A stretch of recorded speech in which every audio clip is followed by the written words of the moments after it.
cameras in my bathroom? She's got to keep this secret. She's got to keep it hidden from her mom, her dad, all of her friends. How could that happen? I've seen her every day. I look at her, I talk to her. I'm really, really sorry.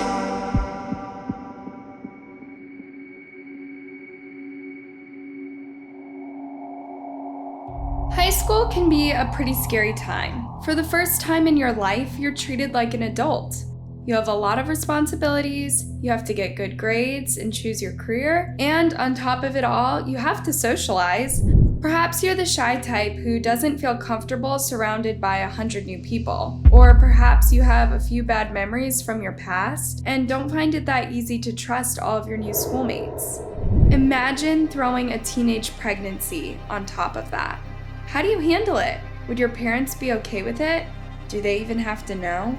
When is the right time to tell them? And what would they say if you kept the baby? What would they say if you didn't? These are just some of the questions that flooded Brooke Schuyler Richardson's mind when this happened to her. She was not prepared for this. Then, the world was not prepared for what she was about to do. It left everyone shocked. Her parents, her friends, and her schoolmates, none of which had any idea of what she was going through. Trigger warning, some of the details discussed in this case might be disturbing, to say the least. But if you're ready, let's dive in. Our story takes place in a sweet little town called Carlisle, Ohio. It's home to 5,000 people, just about retaining its status as a city and not a village. This also means that it's normally a friendly place, where people know each other and the communities around the schools and churches are tightly knit. And the Richardson family fit right into this scenario. Brooke Schuyler Richardson was just like any other American high school girl. She had a lot of friends, was sporty, energetic, and a cheerleader. In fact, she was present at pretty much all sports events in Carlisle. Schuyler Richardson, by all accounts, was a good student. She was well liked at Carlisle High School.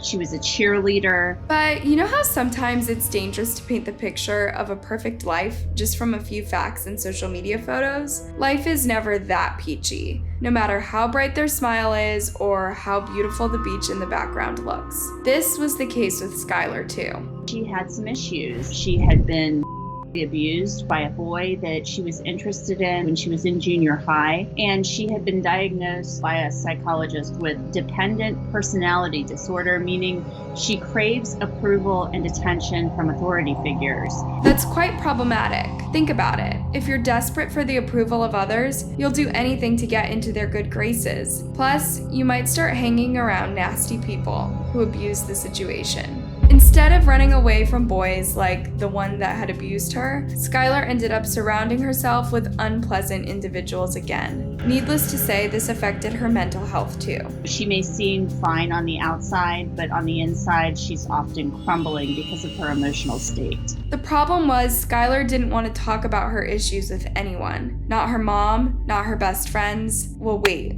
we'll go back to her mom. Schuyler had developed an eating disorder. She was getting skinnier and skinnier and refused to eat a healthy amount. But instead of seeing this and showing concern, her mom Kim seemed to encourage this behavior. It almost seemed like Kim Richardson was living vicariously through her daughter. Kim Richardson was telling her daughter, she was kind of jealous of her being at the gym and being able to work out, and she was also cheering her on to lose weight despite having an eating disorder. It's at least strange that a mom living with her daughter would see her lose weight every month and encourage her to carry on. Was this because of the impossible body standards set out by Hollywood and the fashion industry? Or was there a darker reason behind this? Still nothing compared to what Schuyler was about to go through. It was April 2017, and Kim had arranged for Schuyler to visit her OBGYN. This was a simple visit designed to get Schuyler a contraceptive prescription. But that day, Schuyler would learn something that would change her life forever. She was 8 months pregnant. How could this be? How did her belly not grow? An 8-month-old baby should be big enough to give you a bump, right? How could that happen? I've seen her every day. I look at her, I talk to her.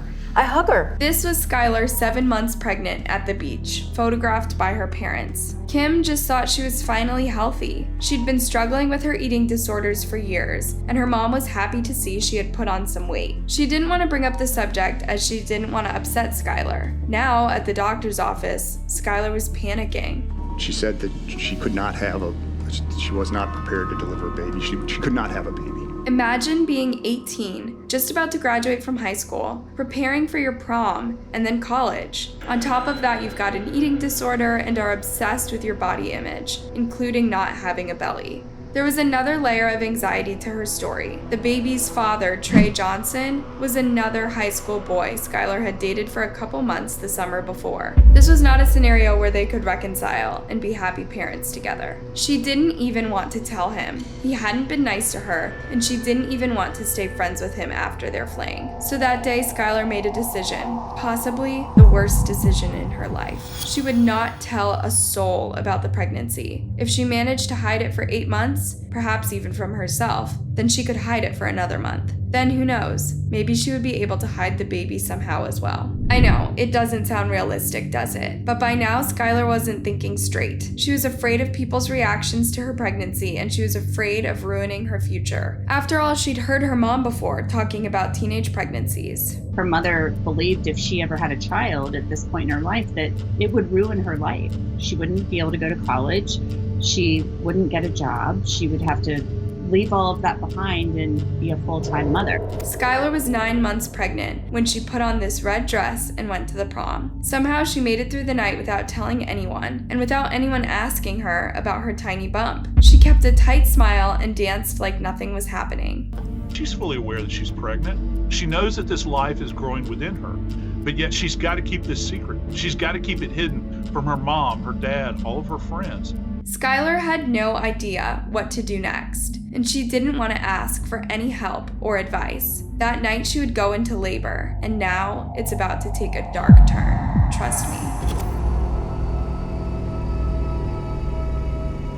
It was July 2017, and Skylar, skinny like before, paid her OBGYN a visit again. Without mentioning the pregnancy or the baby, she bluntly asked for a contraceptive prescription. Of course, the doctor had to ask, "Where's the baby?" I had the baby and I didn't. Okay, hold on a second. When you say you had the baby, where were you? I was in my bathroom. It just came out when I pushed and it wasn't breathing. It didn't make any noises. Yep, Skylar's story inside the doctor's office was so strange that it earned her a straight arrest. Apparently, on the night of her prom, Skylar started getting very painful cramps. She lived with these cramps for 2 whole days, hoping they would go away and not even considering going to a hospital. Of course, she was in labor. Somehow her parents didn't notice this. 2 days after the prom, she went upstairs to the bathroom, sat in the tub, and gave birth to her baby daughter by herself. She named her daughter Annabelle, but to her shock, Annabelle wasn't breathing. I put her in my arms, I tried to hold her, and she's breathing, but she doesn't have a heartbeat. She's not breathing. How did you, I know the breathing part you can kind of tell and see. Did you ever hear a cry or a whimper? When you say she didn't have a heartbeat, did you try to check it? I tried to feel, I tried to feel in her chest. I didn't mean to push hard, I just felt. Annabelle's eyes were closed and she wasn't making any noises. It appeared like she had been stillborn. Now Skylar could take her secret to the grave, or so she thought. This was where it got even creepier. Skylar took Annabelle's body and buried her in the backyard. What do you do when you realize that she's not going to make it? I have to bury her. Skylar could have called 911, or at least her mom, her dad, or her brother. Anyone could have told her that burying your newborn baby in your garden looked like murder. Not to say maybe Annabelle could have been saved if she had called the emergency services. This was not well thought out. This was a kind of a hurried, frenzied event where the remains were disposed of in a very shallow location, to mention a deceased person that she's just given birth to. So that makes this all the more ominous. Now the police still had to answer the question. Was she telling the truth about Annabelle being stillborn, or did she her baby, desperate to keep her pregnancy a secret? there is that image of her at prom, and she is pregnant there. And I swear, every time I look at that image, it haunts me because I'm thinking there is a baby there that you cannot fully appreciate. No one could fully appreciate because she was masking it so well.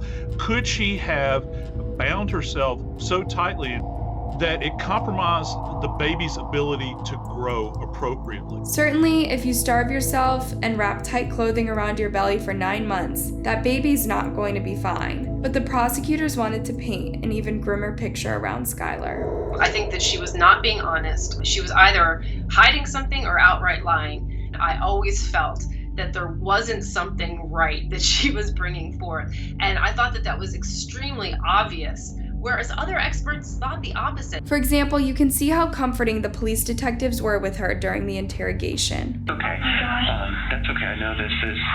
So we're gonna kill her? I never meant to hurt her. I understand that. Skylar, again, like I've told you, we don't think you meant to hurt her. We don't think you hurt her. Now, anyone listening to this story can say, poor Skylar, she went through a lot. This all sounds very intense, and it just seems like she was so desperate to keep it all a secret that she lost her mind for a minute, or for 9 months. But what baffled the detectives most was Skylar's behavior right after giving birth and burying her baby. Skylar's behavior after the birth of this child seems to be anything but normal. She starts going to the gym and working out, running on the treadmill, taking pictures of her stomach and sending text messages to her mom, showing her how she was losing weight and even talking about how she was going to get rid of that belly. How was her mom still encouraging this behavior by now? Did she really have no idea why Skylar had a belly before? Was she really this obsessed with her daughter being skinny that she never asked her about it? Then the detectives uncovered Skylar's internet searches prior to the birth. They were creepy, to say the least. Well, but see, how to get rid of a baby is kind of, Sounds really bad now. I'm that's sorry. like how. Nothing was going to, I didn't try anything. Maybe she didn't, but all her internet searches pointed to a different, more McRae scenario. Everything suggested that she did not intend to ever have that baby. And there was affirmative things that she did to hide her pregnancy. I mean, remember, she went to the prom just right before she wound up giving birth in her home. She never asked for any help, of course, from her family while she was giving birth. She did it all silently while they were right there. Basically, if her baby had been born alive, the prosecutor believes Skylar would have found a way to end her life anyway. And Skylar's odd behavior doesn't stop there. In fact, the creepiest detail hasn't been revealed yet. During Annabelle's autopsy, the doctors found something truly strange. There were fractures to the baby's skull and spine, but it was impossible to determine whether Skylar had broken her spine before or after her death. When we just think about the fragility, if you will, of a newborn and how susceptible they are to any kind of environmental changes, particularly after death, it makes it very hard to read from a forensic standpoint. At the end of the day, we don't have any soft tissue. All police had was Skylar's confession. According to her, she simply mishandled the body of her stillborn child before burying her. During the interrogation, the police welcomed Skylar's parents into the room.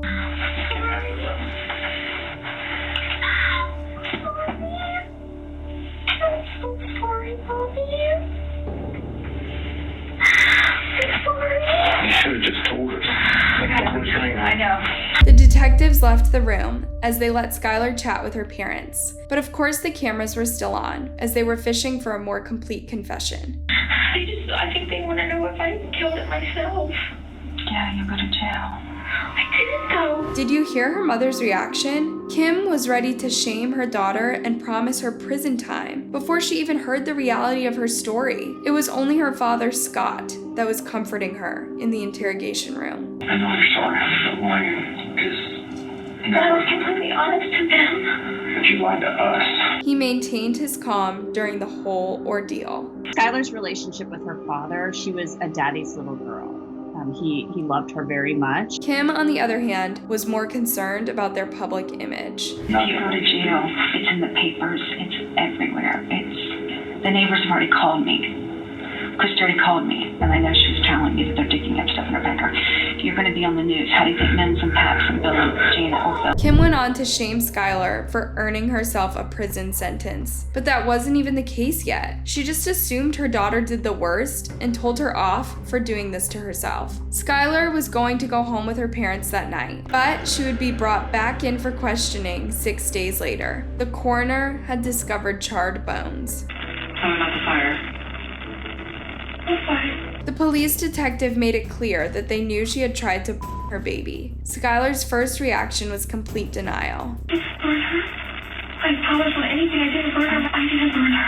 Are you sure? I swear on anything. You sure? That I'm sure of. So first, she swore and promised she didn't burn Annabelle. But just a few questions later, she started changing her story.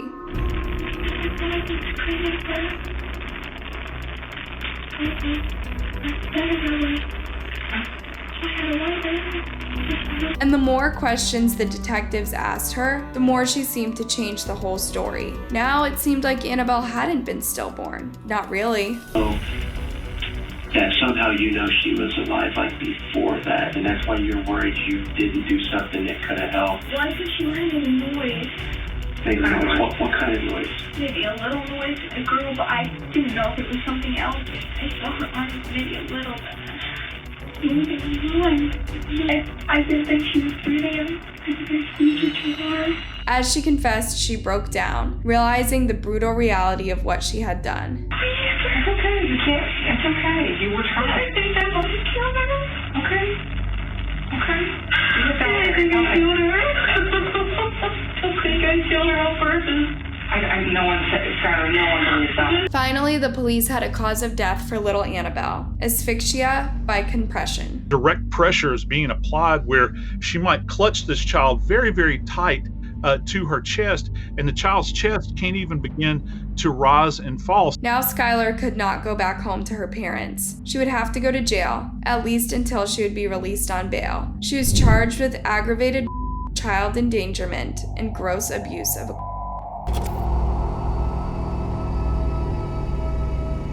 Skylar's trial began on September 3rd, 2019. In the 2 years leading up to it, the Richardsons went through thick and thin. Is there a way to describe this past year? The worst nightmare. Our lives have been completely turned upside down. Skylar's classmates would line up in front of her house to take pictures and throw things at the house. They would bully her online, while other people would even send death threats to the whole family. She was labeled as a baby killer and deemed a lost cause. Other people supported Skylar, empathizing with a confused teenager who was too afraid of her parents' reactions to tell them about the pregnancy. At the trial, it became clear that the prosecution didn't have a strong case against Skylar. If the child was born stillborn, there can't be murder. In the aggregate, there were a lot of errors that I think took down the quality of the case. The main mistake was that the prosecution relied a lot on Skylar burning, but it turns out that most of the black marks on the bones are very typical of infants' bones. They were not charred. The prosecution couldn't prove that Skylar had cremated Annabelle to the bone. If she had just touched the baby with the fire, it would have only reached the skin. So the cause of death was ruled homicidal violence, but no one could confirm any details beyond the main cause. Sure, but didn't the detectives conclude asphyxia by applying pressure before? True, but there was another issue during Skylar's case. She did say she might have squeezed Annabelle too hard, but this was hours after the detectives had been putting pressure on her. Skylar's defense team argued that she gave a false confession after the police put pressure on her. On top of that, Skylar's dad, Scott, also complained that the police never informed them they would record their meeting inside the interrogation room. Not only were they not told this, but detectives also advised Scott that Skylar didn't need a lawyer. He thus felt that the police tried to make Skylar look guilty at all costs. Still, the prosecution argued otherwise. I thought that they conducted a fair interview, and she said so much that could let a jury determine that she wasn't being credible. I didn't see that there was any level of intense pressure or unlawful, unconstitutional pressure that the police were using during her interviews. Indeed, if you look at the first interview, the detectives are nice and comforting to Skylar. Skylar's first interview with police, she's understandably very scared. I thought the one detective, Lieutenant John Fain, I thought he was really nice to her. He was trying to provide some measure of comfort to a young girl who's gone through something terrible. But during the second one, where she gives the alleged full confession, the female detective's behavior is a little odd. The female detective kept reaching over and trying to hold her hand and, trying to lead her down this path to get her to admit that the baby was alive. Think about how proud Annabelle would be to have you as a mom for being honest about what happened. She talks about honesty, or her whole loving mother act might just be a guise to make Skylar feel comfortable and say more than she actually did. And remember how Skylar was diagnosed with dependent personality disorder, meaning she craved authorities' approval? Well, the defense played this card in court too. The mental issue made Skylar much more likely to say whatever the detectives wanted to hear. But throughout the whole trial, people's feelings were extremely divided. For Skylar, the only worst experience was probably the birth itself. From Skylar's point of view, she was not a baby. She was a scared teenager who didn't know when to ask for help and would end up doing something horrible. After 4 hours of deliberation, the jury reached a similar conclusion. With regard to count 1, we, the jury in the above captioned case, find the defendant, Brooke Skylar Richardson, not guilty of the offense of aggravated. Skylar was convicted of gross of a though. I was not surprised by the verdict at all.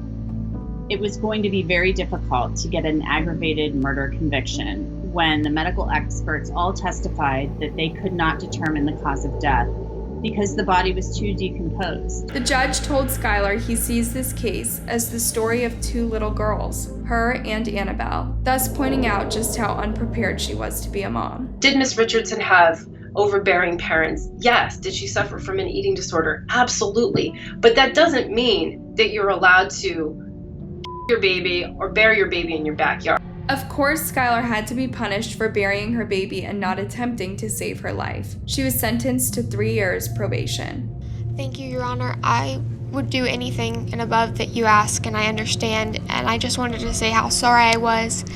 I can sometimes be selfish, but I would like to think that I've become better in the knowledge that I've upset everyone and hurt so many people with what I've done, and I'm forever sorry, and I'm so sorry. The prosecution thought it was unfair how much the judge empathized with Skylar's story, and that perhaps her sentence was too light. A year into her probation in 2020, Skylar was going to college and had a part-time job at the lawyer firm that defended her. This was the only place that would hire her. I do show remorse, and I am very sorry, and I hurt a lot, but I have been not showing it as my... Analyzing Skylar's situation, the judge decided to acquit her early.